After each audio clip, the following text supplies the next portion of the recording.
digest. You throw your flannel onto your TV, leaving you in your t-shirt. You lean against the door and sit down, resting your hands against the carpet. You feel so cold despite the objective warmth of your apartment.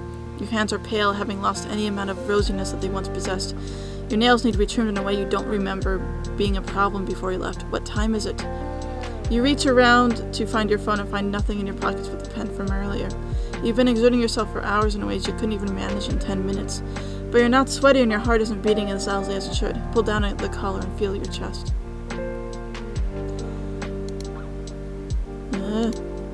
Your heart no longer beats. We are a vampire, we have died! End of prologue. With the sun about to rise, you went to bed.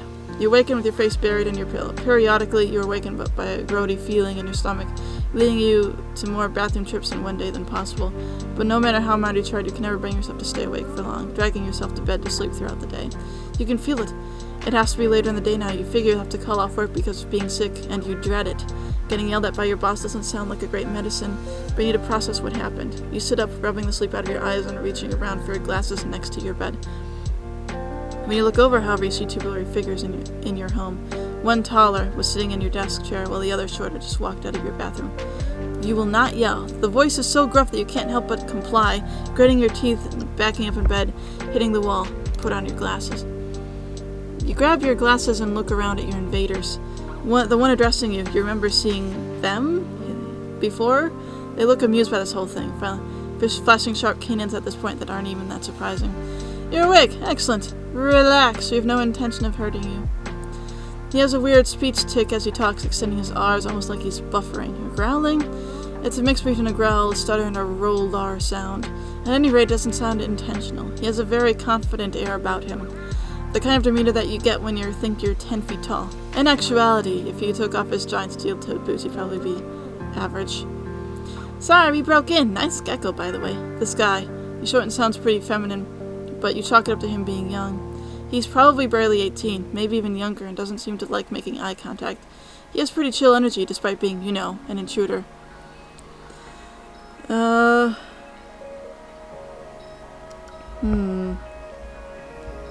me about the small one. This guy, he gives out an ice skate and make bongs out of cola bottles energy. You think, if you ask, he'd probably introduce you to a type of shrooms unknown by God.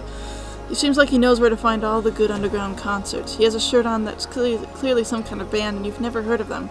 But their merch is so covered in fantasy imagery that you're intrigued. He's got gray hair, weirdly enough, and it looks messy and fried, so you chalk it up to a bad dye job like his friend. You notice he's got a little trans flag pin on his jacket. Oh, that's cool as hell. Trans rights, little man. He sees you and notices his pin and smiles. What an awesome dude. If only he didn't break into your effing apartment. Anyways. The one addressing you, remember seeing them before? They look amused by this whole thing, flashing sharp canines at the front. Oh, right, yeah. Let's look at the gruff one. This guy's all triangles. He's broad-shouldered and crazy small waist, making him seem ridiculously pointy. Actually not seem, he just is. He has sharp cheekbones, sharp jaw, sharp acrylic nails, and sharpest of all things, fangs. That's what's noteworthy because you live in a small, boring, conservative area. This guy is somehow wildly GNC, but still extremely masculine. You don't know how someone can seem masculine wearing lipstick, eyeliner, and eyeshadow, but somehow he's doing it. You realize it's because of his demeanor. He takes up space with hands on his hips and legs, perpetually shoulder-width apart like he's ready for a fight at any moment. He's pretty muscular, too. Whenever he moves, his arms flex despite him being objectively skinny. And you make eye contact. He tells you that you're far too young for him. He doesn't look that much older than you are, but honestly, you take the fanged man at his word, and they are to silently agree to never discuss this interaction again. Anyways. What are you doing in my apartment, dudes? Your voice cracks when you talk, and the gruff one sighs, leaning forward in your gamer chair, threading his long, skinny fingers together. I'm gonna cut directly to the chase, child. Who is your sire? Who are you the ward of? What is your clan? You are not in serious trouble here. However, what you did last night could have easily become masquerade breeds that had kind passed by. He scans your face. You must look pretty alarmed and confused because he continues. Relax! As for the sheriff, I have no desire to stomp you out, only to avoid further incident. It's a miracle you didn't drain that cow fatally. Sheriff, wait, this guy doesn't look like a cop. What kind of cop breaks into our houses to terrorize? Oh god, he really is a cop, isn't he? Be a tough dude about this. You had a long 24 hours, and frankly, you're a tough guy for not bursting into tears earlier. You tell a slightly more immoral than usual cop that you didn't mean to bite the cow, but it sort of happened because you're very, very stressed out after you were kidnapped.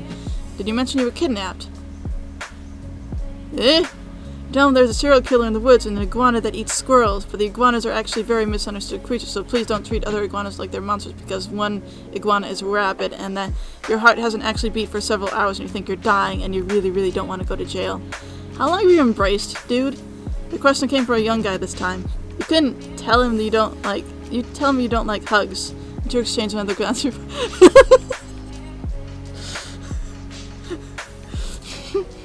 Sorry, that just hit me. A couple seconds after it happened. I don't like being hugged, dude.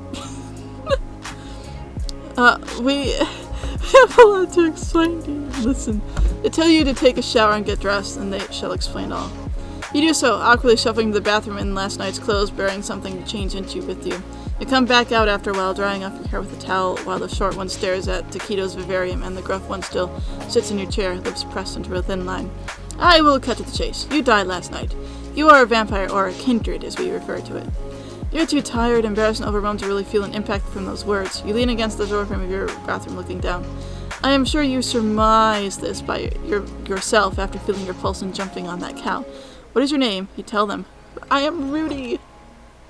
I see. I am Anastasios, sheriff of the Raylay Camarilla, child of Clan Ventru, but our reach and power extends to the surrounding suburban crawl and rural towns. I am, however, not a police officer. He looks serious, furrowing his brow. My role is not that of any pig you have encountered, Rudy. Think of me more as the left hand and prince in her law. I am in charge of investigating threats to vampire secrecy as well as threats to our people. My clan Malkavian associate, Flash, is another official with a role that may be difficult to explain in short. I am sure you have questions for me. Vampirism? You ask for an elaboration. Flash seems to take over for this one, raising an arm on Anastios' shoulder. Yeah, so we're real. You can live. Anastios cuts him off to correction. You're dead, actually. We're technically dead. Flash huffed, puffing out his cheeks defiantly. Let me finish, man. Anyways, yeah, you're sort of like a corpse being possessed by your own ghost, being kept animated by blood, which you drink now. Animal blood works, but it's effing gross. Absolutely, like, I gagged watching you hop on that cow, but if you don't want to walk in the sunlight, get your head destroyed or devoured by another vampire, you can live basically forever. You won't age anymore, either. He pats Anastasios' head. Wait, won't age? How old are these people? He asks their ages and Flash pokes in Anastasios' cheek. He's 61. You look clearly shocked because Anastasios. I'm butchering this name every single time I say it. So he just huffs while Flash chuckles at you. I know, right? A real baby boomer. He got embraced in the 1980s and made sheriff in 2005. Anastasios corrects him. 2004, but yes, it's all true. The only changes in my appearance that have been made in clothing and hardware, my hair and magic-induced top surgery. You're not sure how to respond to the concept of immortality, so you tell Anastasios congratulations on his surgery, but to be careful since he's still in the sticks. I'm an immortal vampire with exceptional strength and power. I think I can handle some rude hicks, but I appreciate it. Wait, exceptional strength and power? Magic that can do trans-affirming surgery? You allow yourself to get a little excited. Are you a wizard now? That's what's on your mind alongside the dread of being told you died. And the horror of knowing you're a shambling corpse. But magic? Is that real? Well, it has to be, considering the information. He asks flat out what vampire supernatural powers are, and Anastasios grins. And that's the golden question, but alas, we currently do not know what you can do. Vampires come in varieties known as clans, depending on your sire. Do you know your sire? You tell him her name and what she looks like. Anastasios furrows his brow. And she had an iguana. Sounds like she did not utilize any mind-altering disciplines on you, and she appeared mostly human. He leans back in his chair thinking about it, then narrows it down. I'll let you know if I have any further theories. As for now, you do not need to breathe, and you have heightened capabilities, which is an excellent start. You sigh. You wish you were a wizard. I wish I was a wizard. I wonder if she was Gangrel and could, talk to lizards or something along those lines. In which case, Rudy is a Gangrel. Which means we can talk to animals, sorta, kinda. They tell you to take a shower and get dressed, then they shall explain it all. You do so. Oh, wait,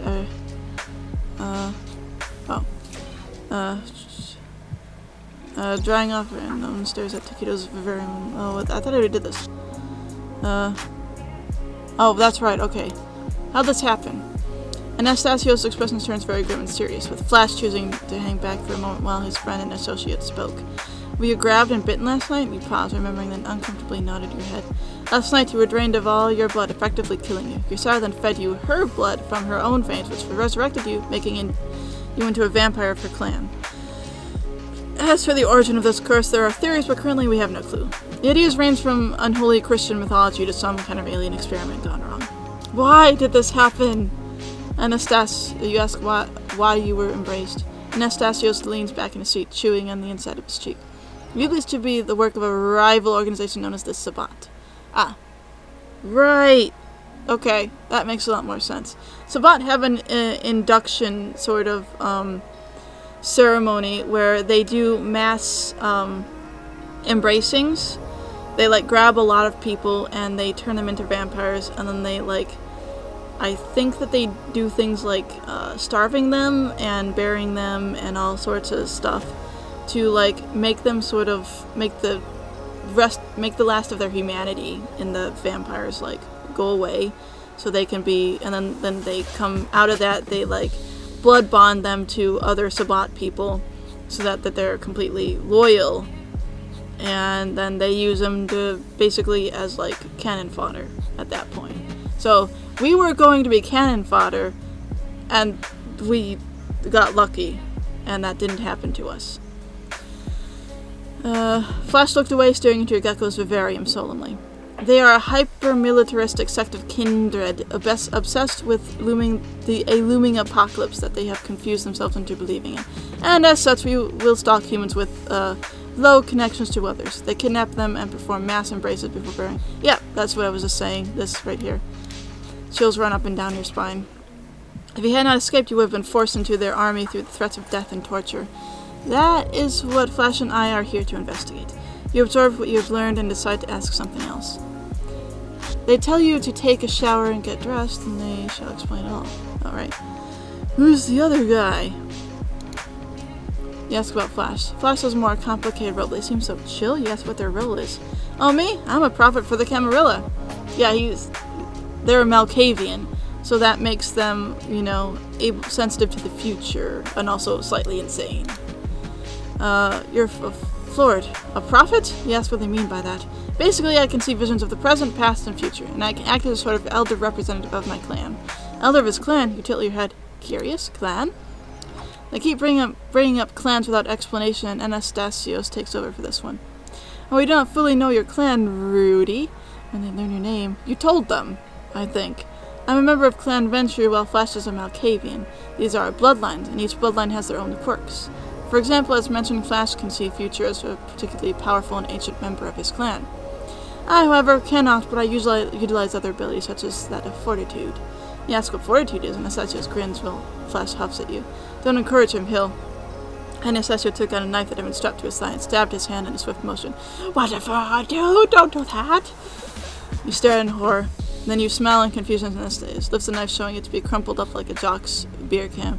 He smells like he's done something very, very funny. Fortitude allows me to do shit like that. Flash crushes arms. Proud of yourself, dude? Very. Okay, change the subject. They will tell you to take a shower and ask all the other questions you want to, but what now? What do you do with all this info? Looks at Flash, pausing as if they're Anastasio stands as you ask him what to do next.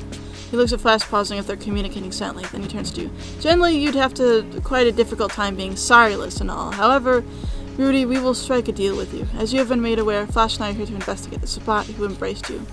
They've been causing humans to disappear in droves in the past few months, leading us to suspect an attack is on the horizon. Flash chimes in. Not to mention that people are taking, most people who force into the Sabbat like that get killed in the first week, and it's super duper illegal, you know? We got a system for embracing people, and it's gotta be consensual. Anastasio nods with Flash's words. You can see why this is no laughing matter. So they want you to help investigate? You ask if they want you to help investigate. Anastasio shrugs. Yes and no, mostly no. It may ask you further questions, however, we have a very immediate issue that we're dealing with. Rudy, have you ever been to Mosquito truck shop? Mesquite, you've passed it. It's a pretty big truck stop for people traveling through the big interstate highway near here. As a kid, you stopped there on the way to go to the beach, and you remember the motel being there sort of dirty, but otherwise pretty normal. You remember your mom telling your dad to watch out for a lot of lizards, but luckily he never ran over anything. Come to mention it, you don't remember seeing a lot of reptiles in general. You say you have. We call it Mosquito Highway. To us, it's kind of like flash vent gestures, unsure of the best way to put it. A blood farm. We have a faux blood drive set up there for collecting cheap meals for our personnel. The days of only being able to feed through the act of hunting, at least among Camarilla, is long, long over. Anastasio walks over to throw it, picking up his leather jacket off your coat rack, putting it on. According to prophecy, in 1 week, Mosquito Highway will be raided by the Sabbat. If you help us prepare, even in a small way, I will ensure some kind of job or position for you in Raleig's vampiric society. You will have a home, food, and proper tutoring on how to survive. Do you accept Rudy Bradowitz? Sure. You agree. Which wish do you have? You don't know how to be a vampire. How would you even get blood? You have seductive qualities of a wet sock, and these guys seem to think like they genuinely want to help you, even if Anastasios is kind of menacing? Anastasios grins, lifting his hair so it can lay over his coat.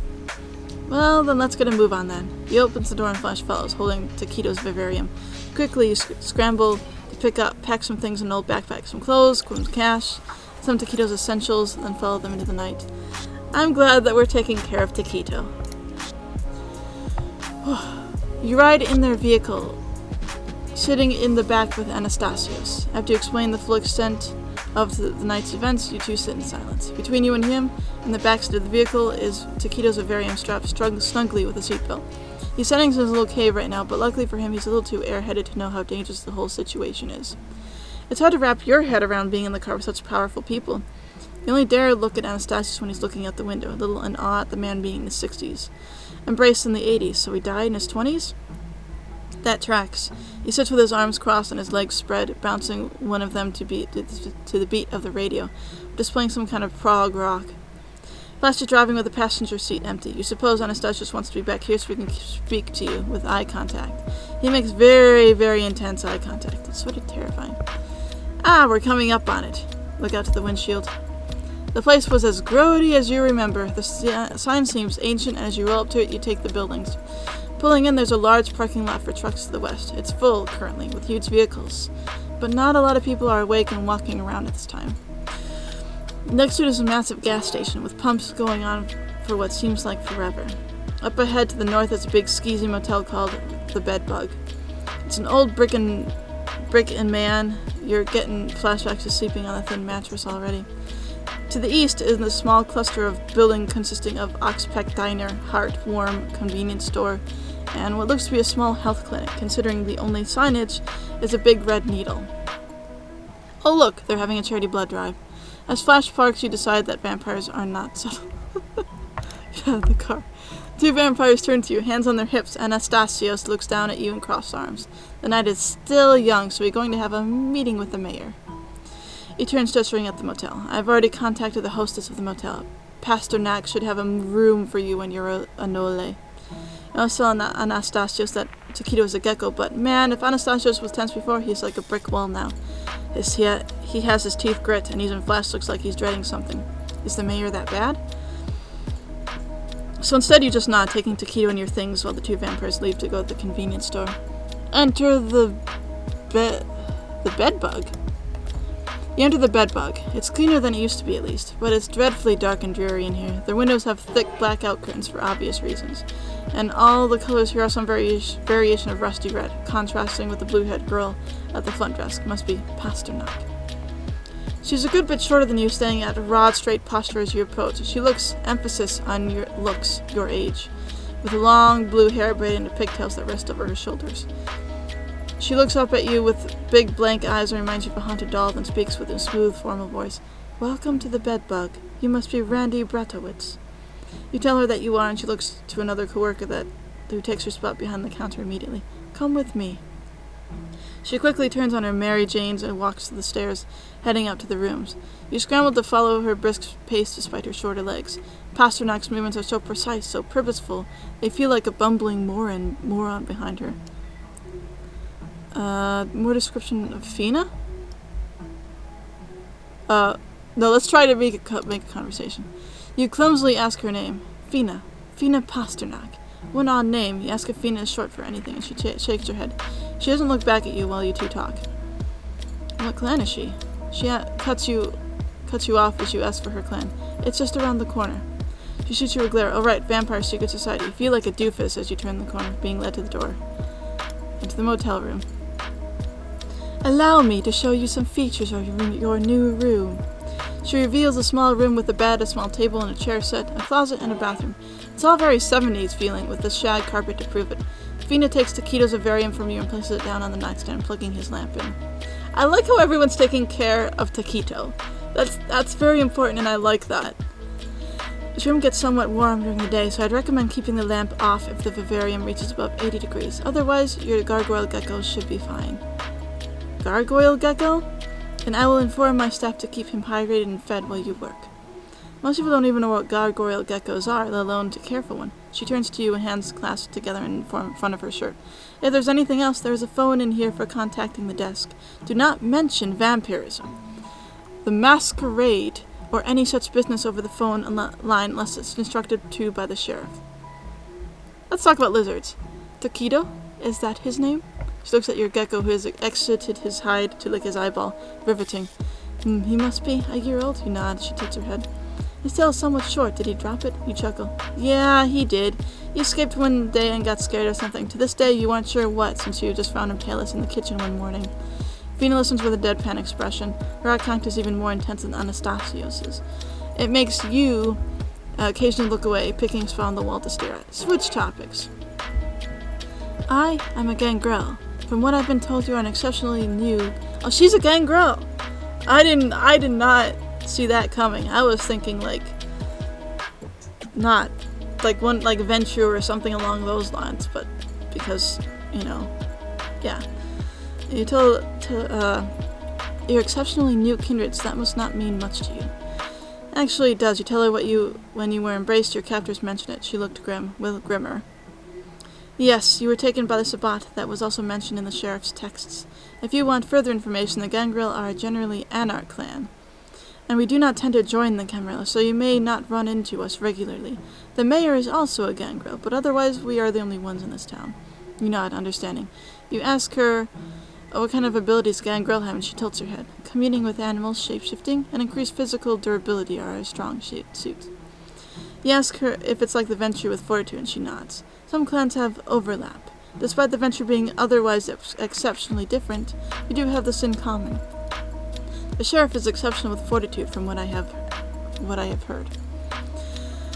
Ask about her. Ask her about her role in Mosquito Highway. She just gestures around. I am the hostess of the Bedbug, which means I make sure that the motel is comfortable, up to code, and accommodating. I am not as involved in the harvest as the others are, with my work in the area primarily being to make sure the truckers are behaved. You ask her if she drinks from any of the truckers, and she shakes her head. Due to religious obligations, I don't drink human blood unless my own life is on the line. Mayor Gonchayov is very accommodating in that sense. Religious obligations? She looks to the side of the and almost apologizes for asking before she responds. Previously, I mostly kept kosher. However, blood cannot be made kosher in any way, so I drink the blood of cassured animals as a way to get as close as I can. Her eyes flicker back to you. Her expression is unchanged, but there is a sad feeling in the air. To be able to stay religious in these circumstances, I would rather not get into that too much. Aww. Malkavians. She taps her fingers together absent-mindedly, taking a moment to decide how to approach this. She has a very methodical form of speaking, and she often takes these pauses to prepare herself. Malkavians, generally they are clairvoyants. You can see visions or hear voices of what is happening in the present. If you have met the Primogen, Flash, you'd know he's incredibly powerful, able to see into the future and past, and much more clearly than the others of his clan. She takes another pause. However, Malkavians tend to have a variety of mental health problems due to their abilities, as well as the curse of their bloodline. As I have heard the rumors correctly, Flash is agoraphobic as a result and prone to psychosis. This takes you by surprise. Flash seems so chill. You can't picture him having a psychotic episode at all. Agoraphobia too? Fina continues. I imagine, he's found some way of managing it considering he's lived so long. I have heard that the sheriff helps him considerably as well. How old is Flash? You sure you've asked him before, but no definitive answer. To be an official, Flash has to be at least as old as Anastasios, right? But Anastasios seems like such a caretaker to him that, according to Mayor Gonchayov, Flash was embraced in the 1600s during the Holy Roman Empire's 30 Years' War. You sputter and she tilts her head. Is that shocking? I suppose you've never met someone so old, so I apologize for being blunt. You tell her it's fine. You just have to adjust is all. I understand. There is silence. Ventru. Tell her that Anastasios is the only one you've met. Do they tend to be so punky? She blinks for a moment. Oh, you're serious. Why wouldn't you be? Ventru are well known for being a choosy clan. They tend to embrace aristocrats, nobles, businessmen. As such, they tend to be in leadership positions. You think back to Anastasios. He didn't exactly give off upper crust vibes before you can say anything. Fina explains further. Anastasios famously had been embraced illegally like you were. That's probably why he showed you mercy. Mercy? Her eyes widen further. It's not important, just a poor choice in phrasing. Let's not dwell on it. Yeah, technically, when people are embraced illegally, both the sire and the fledgling vampire are supposed to be killed by the sheriff. But the sheriff decided not to do that this time. You like to dwell, but you get the sense you should ask something else. Ask about the sheriff. Who is he? What's his deal? Does he have a last name? Fina clasps her hands together. Sheriff Anastasios, he's been acting sheriff since 2004, following the death of his superior. Usually he deals with the masquerade violations and Sabbat threats.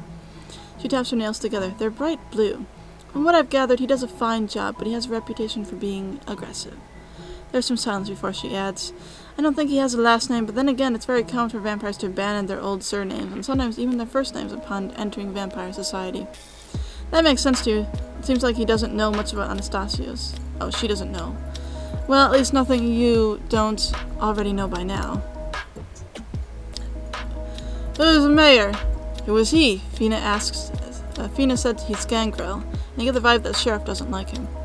Mayor Gonchayov took over around 20 years ago, back when this was an independent vampire community, not under Camarilla control. I do not know why the sheriff and Mayor Gonchayov dislike each other, but it's been like that for quite some time. Fina seemed to think about it herself for a moment. Apologies, I don't have much information as you might think. I was only embraced earlier this year. And she's already a hostess? She shrugs. It's incredibly easy. Before me, they had a human ghoul do it. You ask her what a ghoul is. Feeding kindred blood to a human halts their aging and otherwise enhances them. In exchange, we give them work. Normally, when someone in the Camarilla wants to embrace a new kindred, they keep that person as a ghoul for years. The two make awkward eye contact. Normally being the key word. I want to settle in. Of course, I wouldn't want to keep you, Mr. Mix Bratowitz. She keeps you to the side so she can go around you, and you tell her to have a good night and walk further into the room to set down your bag. Unpack. Wait! She grabs your wrist suddenly with her cold hands, and you flinch, tensing up and looking up to Fina with alarm. You get kind of pissed. Memories of the other night of being grabbed and bitten bubble up in your brain. You snap at her. What the hell? Escapes from your mouth. You rip your arm away, leaving Fina looking startled and embarrassed. I just noticed. It looks like you freaked her out by raising your voice. Apologize. You explain you're still on edge from being embraced, and she seems to calm down. It's fine. I shouldn't have grabbed, but... She points at your hand. I noticed the claws. Look at your nails. Oh shit. How did you not... Well, we did notice. How did you not notice your nails got longer? When you poke at them, they're much harder than they used to be, and Fina seems to ponder over them, hand on her chin. Extending your nails into claws. That's something you do with protein. Perhaps you're a gangrel as well? She asks, studying your face with her big saucer eyes. She then stands up straight. I'd recommend bringing this up to the mayor. In fact, once you're unpacked, his meeting with the sheriff will likely be ending. So you shouldn't meet them at the convenience store. She pauses. It was nice meeting you, Rudy. Nice meeting you too! You tell her it was nice meeting her too. She seems to smile the tiniest bit, but it doesn't reach her eyes. She nods at you and returns, exiting the room. This is a lot to read. I'm just a bit, like, tired from all the reading.